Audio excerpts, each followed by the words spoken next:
सदगुरु कबीर ने कहा है, नौ न जाने गाँव का भूला मार्ग जाय,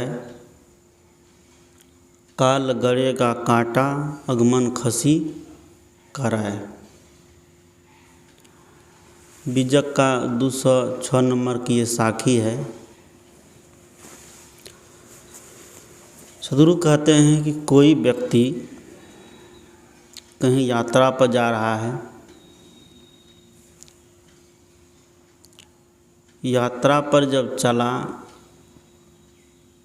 तो जगह निर्धारित नहीं है कि वो कहाँ जा रहा है।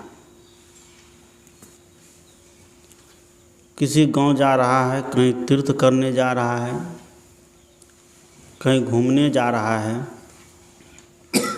घर से निकल गया है लेकिन जगह निर्धारित नहीं है। रास्ते में उनको कोई पूछे कि तुम कहाँ जा रहे हो, तो व्यक्ति कहे कि ऐसे जा रहा हूँ, जहाँ मन हो गया तहाँ चल दिए। तो पूछने वाले को लगेगा कि ये क्या है, पागल है। जा तो रहा है लेकिन जगह निश्चित नहीं है। सदगुरु कहते हैं कि नौ न जाने गाँव का, जिस जगह में हम जा रहे हैं अगर वहाँ का पता मालूम नहीं है तो रास्ता भटक जाएंगे।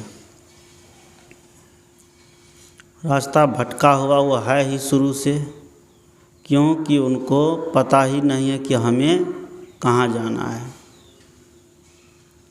भूला मार्ग जाय, काल गड़ेगा कांटा। काल का मतलब होता है कल्पना, यानी कि वासना। अगर सही मार्ग पर जो नहीं चलेगा तो स्वाभाविक है कि किस मार्ग में जा रहा है, गलत मार्ग में।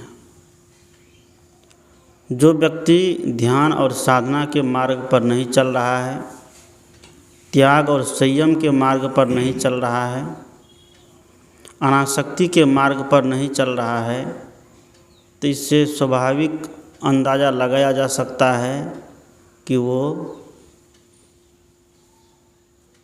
दुनियादारी की तरफ दौड़ रहा है। इसलिए सदगुरु कहते हैं हमें अपना घर का पता होना चाहिए। हमें अस्थाई सुख और अस्थाई आनंद का पता होना चाहिए। जब तक अस्थाई घर व्यक्ति को नहीं मिलेगा तो भाड़े के घर से बहुत दिन तक जीवन सुखपूर्वक नहीं चल सकता है। भाड़े का किराए का कमरा लेगा, मालिक कब आकर के बोल दे कि चलो अब खाली करना है। हम उसको पैसा भी देते हैं, किराया भी देते हैं, लेकिन जिस दिन किराएदार का मन होगा कि नहीं अब हमें खाली करवाना है तो खाली करवा देगा। बहुत से बहुत 10 दिन, 15 दिन, महीना दिन का मोहलत देगा, अंतिम में उसको खाली करना पड़ेगा। इसलिए सदगुरु कबीर कहते हैं कि रे मन मुसाफिर निकलना पड़ेगा, काया कुटी खाली करना पड़ेगा। इस शरीर रूपी घर को यह जीवात्मा अपना मान लिया है कि इसी घर में हमें सब दिन रहना है और यही हमारा अपना असली घर है। जबकि यह शरीर रूपी घर असली नहीं, क्या है, नकली है। एक लड़का भगवान को खोज रहा था, परमात्मा को खोज रहा था। खोजते खोजते उनको एक महात्मा मिल गया। महात्मा मिला तो लड़के ने महात्मा से कहा कि अगर आप भगवान से हमें मिला दीजिए, भगवान का दर्शन हमको करा दीजिए तो हम आपका चेला बन जाएंगे। महात्मा भी बड़ा लठेत महात्मा था। उसने कहा हम अभी तक भगवान खोज रहे, हमको मिला ही नहीं है, तुमको हम कहाँ से मिला देंगे। ये सब काम ऐसे होने वाला नहीं है, कहे कि हमको भी भगवान नहीं मिला। लड़का वहाँ से आगे बढ़ गया। उसी भगवान को खोजते हुए, परमात्मा को खोजते हुए आगे बढ़ा। जाते जाते कुछ दिन के बाद कहते हैं कि एक महात्मा और मिल गया। वो महात्मा थोड़ा मनोवैज्ञानिक था। वह लड़का उस महात्मा से भी वही प्रश्न किया, अगर आप हमको भगवान का दर्शन करा दीजिएगा तो हम आपका चेला बन जाएंगे। महात्मा ने नकारा नहीं, कहा ठीक है, हम तुमको भगवान के दर्शन करा देंगे, तुमको हम भगवान से मिला देंगे। हम भगवान के पास चिट्ठी भेज रहे हैं, जिस दिन भगवान का आदेश हो जाएगा उस दिन हम तुमको भगवान से मिला देंगे। लेकिन तुम ये बताओ कि तुम्हारा नाम क्या है? क्या तुम्हारा नाम क्या है और तुम्हारा पता कहाँ है? तुम असली नाम और असली पता मुझे बता दो तो हम तुमको भगवान से मिला देंगे। अब लड़का बड़ा आश्चर्य में पड़ गया, चौंकने लग गया कि मेरा असली नाम और असली पता पूछ रहा है।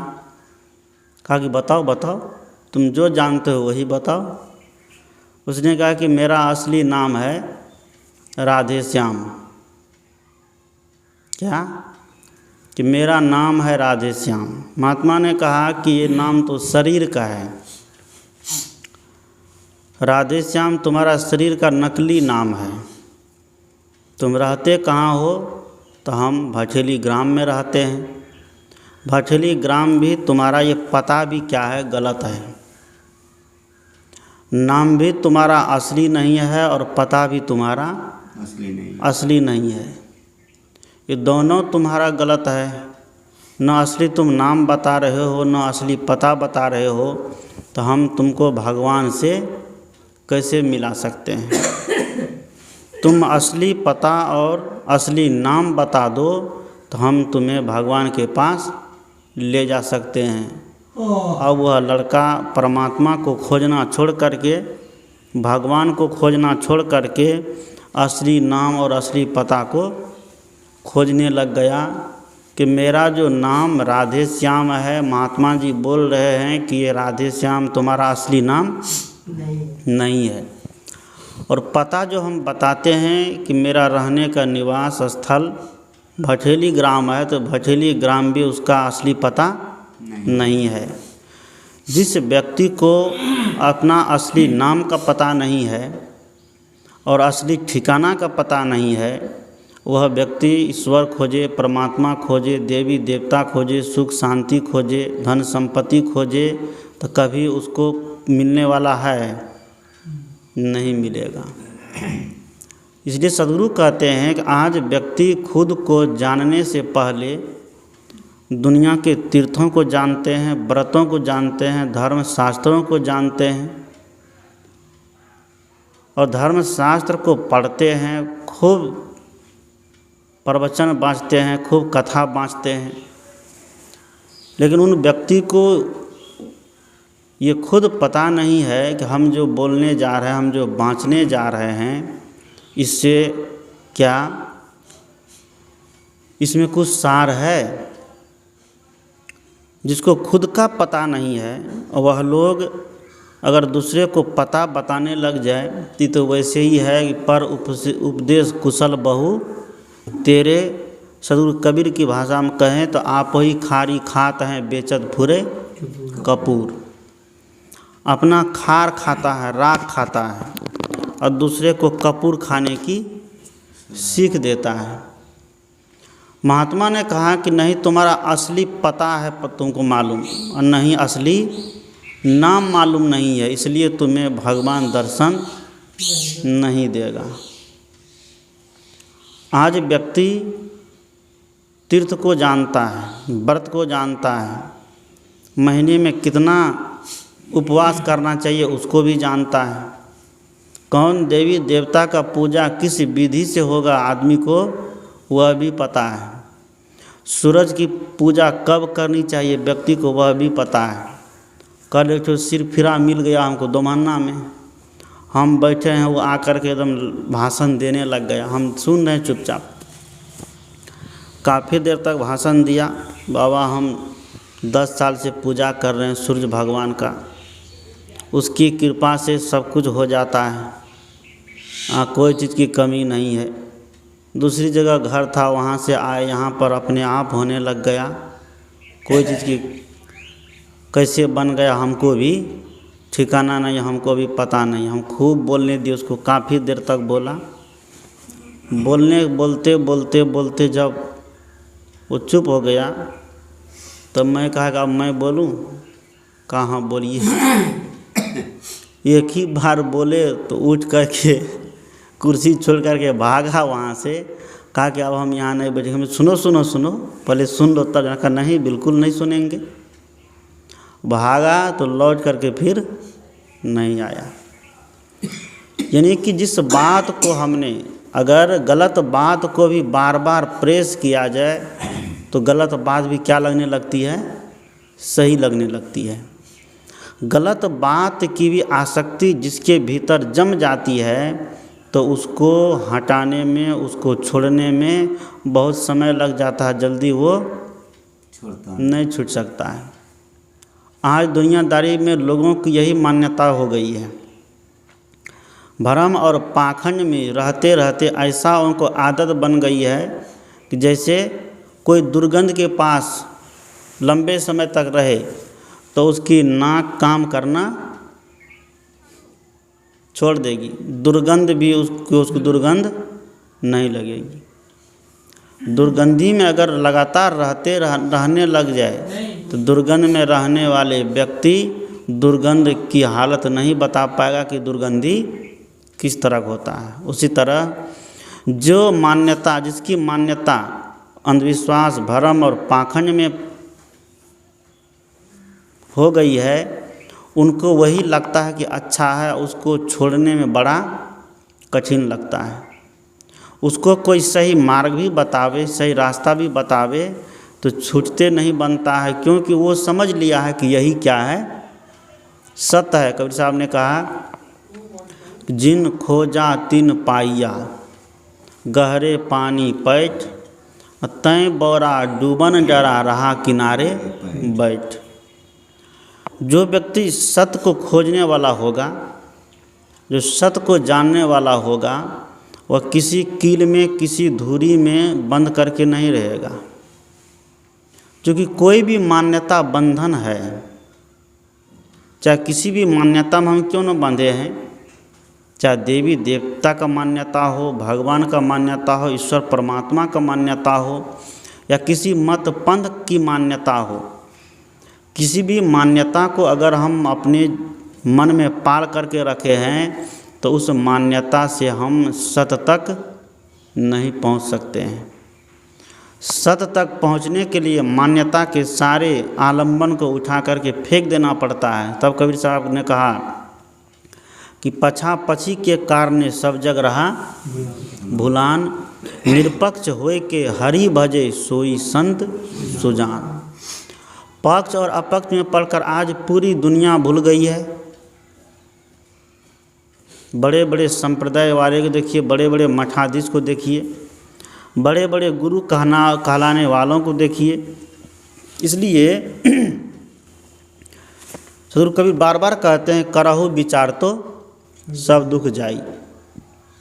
अगर गुरु भी त्यागी मिल जाए, गुरु भी बैरागी मिल जाए, गुरु भी ध्यानी मिल जाए, लेकिन परंपरा अगर गलत मिल गया है तो तब भी कल्याण नहीं हो सकता है। क्योंकि गुरु भी परंपरा के दबाव में बंधे रहते हैं। उस परंपरा की मान्यता को छोड़ने में उसको भी बड़ा कठिन लगता है, नहीं छूटता है। सदगुरु कबीर ने आज तक कोई मत पंथ नहीं बनाया। अगर सदगुरु कबीर साहब कबीर पंथ बनाते तो आज पूरी दुनिया में खाली कबीर पंथ ही रहता और दूसरा पंथ नहीं रहता, क्योंकि इनका विचार ही ऐसा ऊंचा है।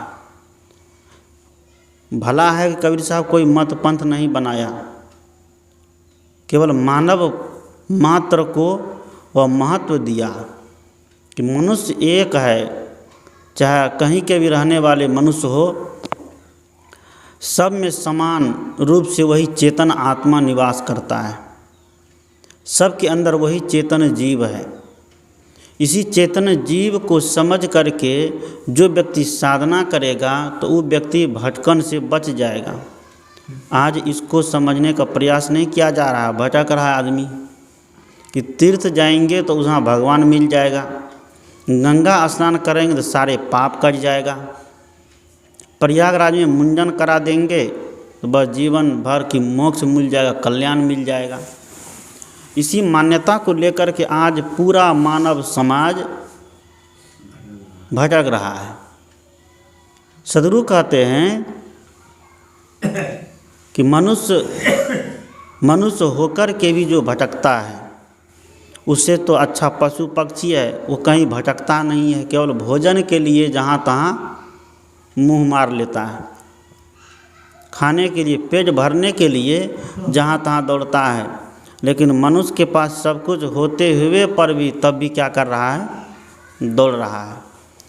इसलिए सदगुरु कहते हैं कि सारी मान्यताएं जहाँ ख़त्म हो जाएगी और मानव समझने लग जाएगा अपने आप को कि चेतन पुरुष ही सब कुछ है, कि चेतन आत्मा ही सब कुछ है। और चेतन आत्मा नहीं रहे तो तीर्थ में जाने वाला कौन होगा? मंदिर में जाने वाला कौन होगा? यहाँ आश्रम में हम लोग बैठ के सत्संग कर रहे हैं, प्रवचन कर रहे हैं, ये चेतन आत्मा यहाँ नहीं पहुँचती तो यहाँ आश्रम में सत्संग भजन प्रवचन सुनने वाले और सुनाने वाले कोई होते? नहीं होता। इसलिए सदगुरु कबीर कहते हैं कि जो सर्वोपरि सत्ता है ये आत्मा, कि इसको जाने बगैर लोग भटकता है। नाव न जाने गांव का भूला मार्ग जाए। अगर उसको असली का पता नहीं होगा तो रास्ता क्या हो जाएगा? भटक जाएगा। जिस गंतव्य तक उनको जाना है और उसके बारे में जानकारी नहीं होगी तो फिर उनको गंतव्य पहुंचना बड़ा कठिन हो जाएगा। हमें पता है कि मोक्ष की मंजिल पर जाना है, हमारा मोक्ष गंतव्य है मोक्ष। लेकिन वहाँ तक पहुँचने के लिए जब तक हम लोग खुद को नहीं जानेंगे तो मोक्ष हम किसका करेंगे? मोक्ष प्राप्त कौन करेगा? क्योंकि जीव दुनियादारी के बंधन में उलझा हुआ है। इसलिए कबीर साहब कहा ना कि मोर हीरा हराय गेल कचरे माँ, कोई खोजे उत्तर कोई खोजे दक्षिण, कोई खोजे पानी पत्थरे माँ, मोर हीरा हराय गेल कचरे माँ। ये दुनिया रूपी कचड़े में आत्मा रूपी हीरा क्या हो गई है? खो गई है। इस शरीर में रह करके सोचता कि शरीर ही सब कुछ है, शरीर की सुंदरता सब कुछ है, शरीर के संबंधित जितने प्राणी पदार्थ है वही सब कुछ है, जबकि शरीर अलग है और आत्मा अलग है। रात में जब सोते हैं, जब गाढ़ी नींद में आ जाते हैं तो शरीर का भान रहता है? उसी को कहते हैं सुषुप्ति। जब खुद अपने आप में वो चला जाता है तब उनको शरीर का भान नहीं रहता है। गाढ़ी नींद में जो व्यक्ति चला जाता है समझिए कि वो उसी तरह का मोक्ष की स्थिति है, कि मोक्ष स्थिति में जब जीव चला जाता है तब उसको दुनियादारी से कोई लेना देना नहीं, कोई मतलब नहीं। सजग रहता है, जागरूक रहता है, जागरूक रह करके सजग रह करके वो शरीर में रह करके सारे कार्य व्यवहार करते हैं, लेकिन दुनियादारी का माहौल उसको प्रभावित नहीं करता है। कबीर साहब ने कहा कि कहीं कबीरता संत का पला न पकड़े कोई, समुझ बूझ जड़ होए रहे बल तजी निर्बल होए, कहीं कबीरता संत का पला न पकड़े कोई। सदगुरु कहते हैं कि ऐसे संतों का पल्ला पकड़ने वाला दुनिया में कोई नहीं है।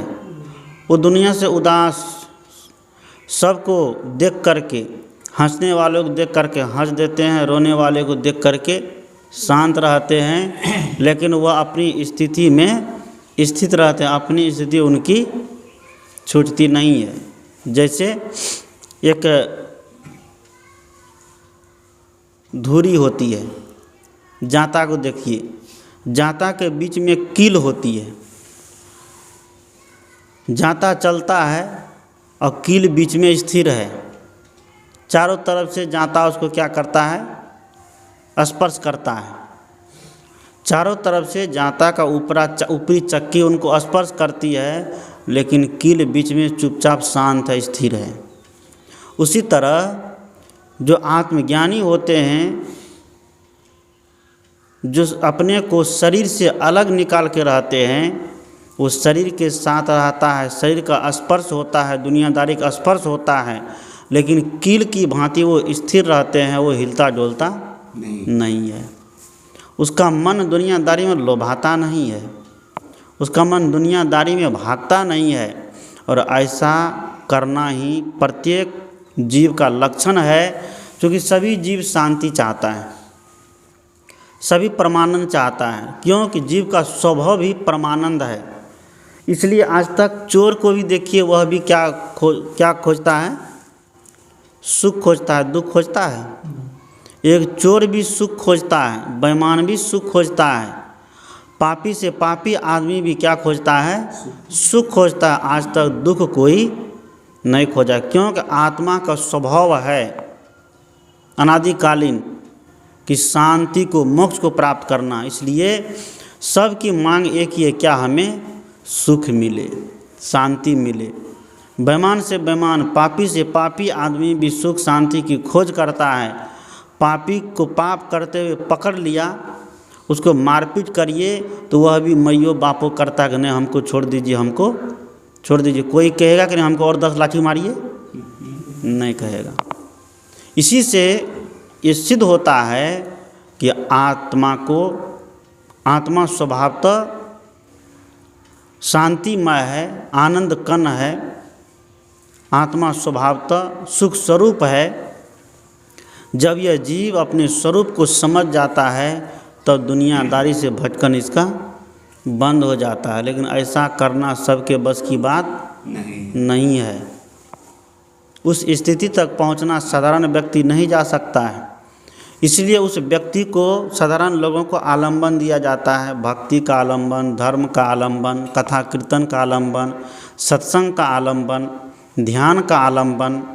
इस सारे के सारे आलंबन दिए जाते हैं किस काम के लिए, वही एक मोक्ष रूपी मंजिल तक जाने के लिए। जो मोक्ष रूपी मंजिल तक पहुंच गया तो उसको अब क्या करेगा, वो ध्यान छोड़ देगा, भक्ति छोड़ देगा, सत्संग छोड़ देगा, कथा कीर्तन छोड़ देगा, नहीं छोड़ेगा। उसका जीवन ही सहज हो जाता है। तब उनको उसका जीवन ही ध्यानमय हो जाता है। तब उसको ध्यान करना नहीं पड़ता, वो ध्यान में रहने लग जाता है। और ध्यान करना और ध्यान में रहना दोनों में बड़ा अंतर है। ध्यान करना अज्ञान की दशा है और ध्यान में रहना ये ज्ञान की दशा है। कोई व्यक्ति 24 घंटे ध्यान में बैठे नहीं रह सकता है, क्या रहेगा? लेकिन कोई व्यक्ति ध्यान में 24 घंटा रह सकता है। ध्यान में 24 घंटा रहने का मतलब है कि सावधान रहना। 24 घंटे कोई व्यक्ति मौन भी नहीं रह सकता है, क्या रहेगा?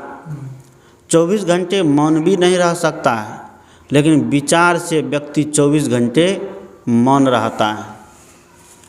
कोई व्यक्ति 24 घंटे अब हंस भी नहीं सकता है, क्या हंस पाएगा? लेकिन जिस व्यक्ति ने अपने स्वरूप को समझ लिया, समझिए 24 घंटे वो स्वरूप की स्थिति में तो मग्न रहते हैं, हंसते रहते हैं, मुस्कुराते रहते हैं। तो ऐसी स्थिति जिसकी प्राप्त हो जाती है तो उसे दुनियादारी का कुछ क्या छू पाएगा? नहीं छुएगा। उसी के लिए कबीर साहब कहते हैं कि बल तज निर्बल होए, कहीं कबीरता संत का पल्ला न पकड़े कोई। ऐसे संतों का पल्ला पकड़ने वाला दुनिया में कोई नहीं है। कितना उसका पीछा कर ले, कितना उसके पीछे छल छद्म कर ले, राग द्वेष की भावना उसके साथ कर ले, उनको छूने वाला नहीं है। मैंने कहा कि नौ न जाने गांव का, ग्राम का नाम पता नहीं है, भूला मार्ग जाए तो रास्ता भटक जाएंगे।